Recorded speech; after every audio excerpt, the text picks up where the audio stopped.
ही सगळी माहिती जी आहे तुमच्याद्वारे तर तिकडे जाईलच, पण काही मंत्री जे आहेत आम्ही उद्या पुण्याला पण आणि त्यांना वडीगोद्रीला जाऊन या सगळ्या गोष्टी समजावून सांगणार आणि त्यांना विनंती करणार की आमची सगळ्यांची विनंती आहे की तुम्ही आता इथे उपोषण समाप्त करावं, 2-4 दिवस आणखीन तुम्ही थोडंसं आराम करावा आणि त्यानंतर लवकरच इथे जी सर्वपक्षीय मीटिंग होणार आहे या सगळ्यांच्या संदर्भात त्याच्यामध्ये सुद्धा तुम्हाला भाग घेता येईल, अशा प्रकारे आपण सगळी तयारी करूया।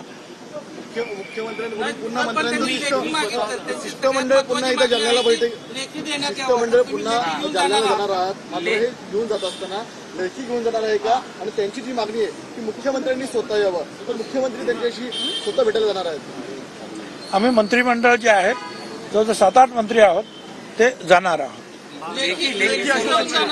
आम्ही जे आता बोलू त्याच्यावर त्यांचा विश्वास बसेल, कारण मी तिथे आहे त्याच्यामध्ये, काळजी करू नका।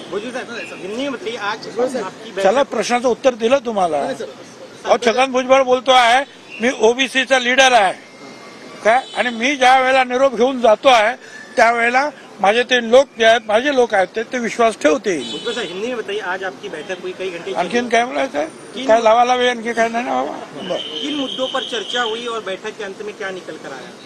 नहीं, ये जो है उन्होंने उनको हम दरख्वास्त करेंगे, 7-8 मंत्री जो है कल जाएंगे, उन्होंने जो बातें वहाँ उन्होंने सवाल उठाया है उनका जवाब देने की हम कोशिश करेंगे। मुख्यमंत्री, उप मुख्यमंत्री, सारे मंत्री जो है बहुत सकारात्मक है इसके ऊपर।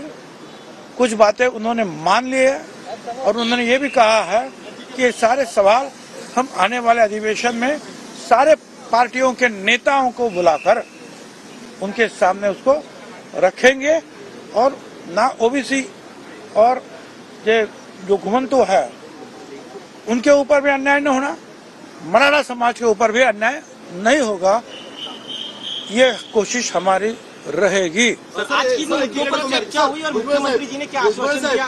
किन मुद्दों पर चर्चा हुई और मुख्यमंत्री जी ने क्या आश्वासन दिया, उस बारे में भी बताइए। मैंने कहा ना कि एक सर्वपक्षीय मीटिंग वो बुलाएंगे। जो आपको जिस कैटेगरी में आप है, ओबीसी में है, एसीबीसी में है, ईडब्ल्यूएस में है, तो उसको जो है आधार कार्ड से जोड़ेंगे ताकि एक आदमी, एक व्यक्ति, एक शख्स एक ही जगह जो है वो अर्जी कर सकता है, ये होगा। और साथ में जो जहाँ कानून हाथ में लिया जा रहा है वहाँ हम कड़क कार्रवाई करेंगे। ये सारी बातें हैं।